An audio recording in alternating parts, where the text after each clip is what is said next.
Pinasususpinde ng Department of Transportation ng driver at Mega Bus Company matapos sumalpok ang isang bus unit nito sa tren ng Philippine National Railways nitong Sabado na madaling araw.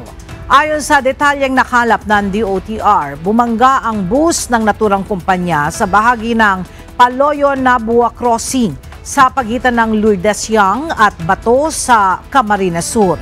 Nadala naman sa ospital ang mga nasugatang pasahero ng bus na sa ngayon ay nasa ligtas ng kalagayan. Samantala, pinagpapaliwanag naman ng DOTR ang PNR dahil sa kulang na safety measures sa kasagsagan ng operasyon ng tren. Inatasan din ng ahensya ang PNR upang huwag nang maulit ang nangyaring insidente.